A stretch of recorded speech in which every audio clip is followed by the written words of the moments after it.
Hello everyone. This is Brandy Nagel. I have a little bit different way for us to look at the business model canvas today. I'm going to record this for everybody. What we're looking at today is a business model canvas that is in Microsoft Word. I'm going to share that with you now. I downloaded this from a website. I'll share this with everyone. I made some changes to it so that it kind of fit a little bit better for food and beverage.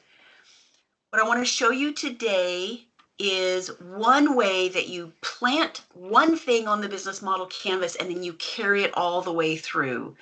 Now, you know I love to start with customer segments, so normally I would start right here.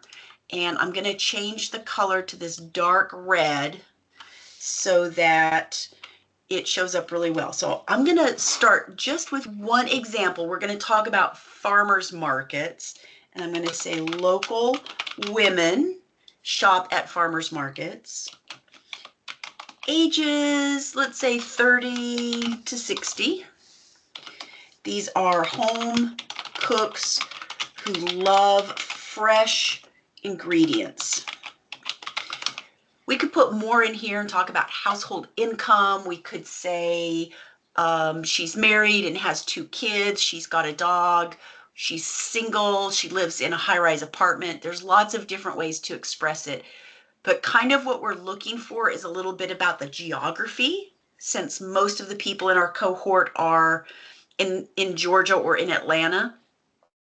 We want to say a little something about age, if there's anything unusual about it, and then maybe just one thing that she likes. In this case, she likes to cook.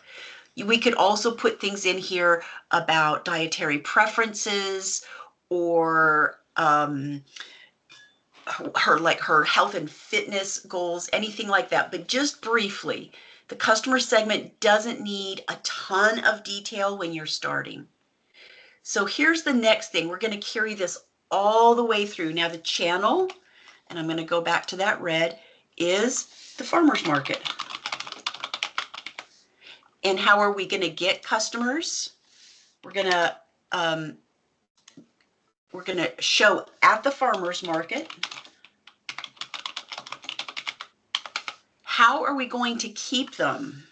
What we're going to do is we're going to share our Instagram with the farmers market shoppers.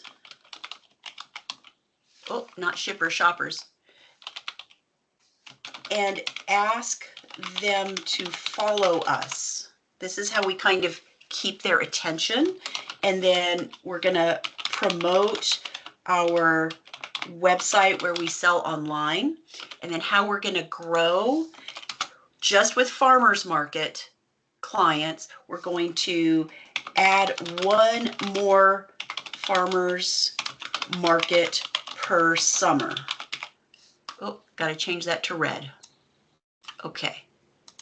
The value proposition, we're going to keep this one real simple, and we're going to say this customer segment loves fresh and local. Sometimes a value proposition is just that simple. The revenue stream, I've already got it down here. It is product sales. For almost all of you, the revenue stream is either product sales or it's a subscription. It does not have to be more complicated than that. And then how much does each revenue stream contribute to overall revenues? Right now, product sales is 100%.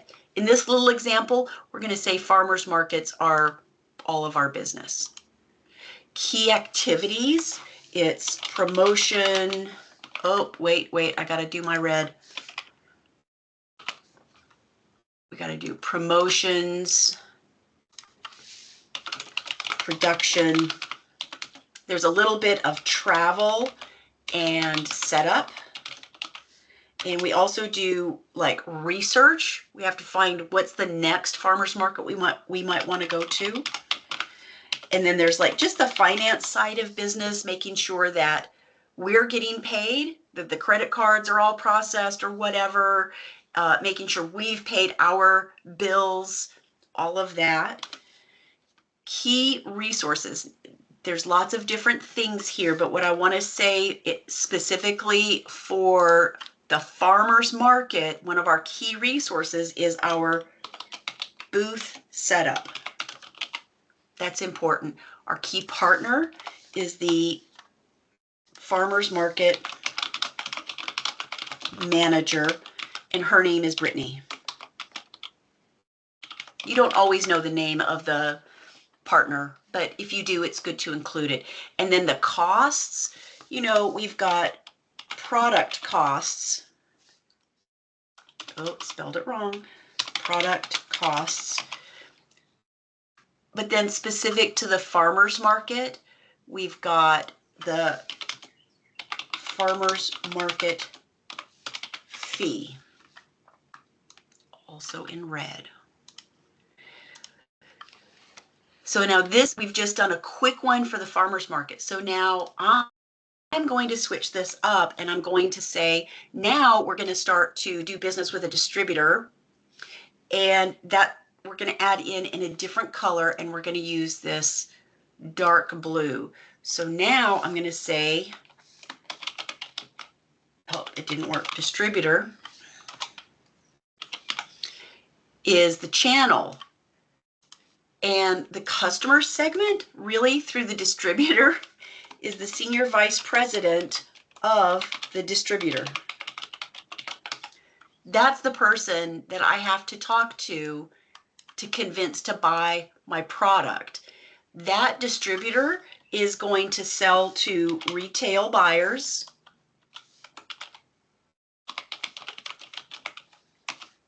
Oh gosh, y'all, spelling. And I'm not going to do the whole thing for the distributor, because I think you see where I'm going with this. What the distributor values is the product quality. Oh, got to put it in blue, sorry. The product quality, and very important for distributors, price point and reliability. Those are the values that the distributor has that they'll make their decision. So just now, I want to say product sales is going to be the same, even though this is a slightly different pricing structure. I'm going to do like that, put it again in blue, and I'll go back in, and with key activities, key resources, key partners, I'm going to go in and add the relevant pieces in blue. Here, I'm just going to say distributor, like that. Okay, thank you for joining me for this little class. Thank you.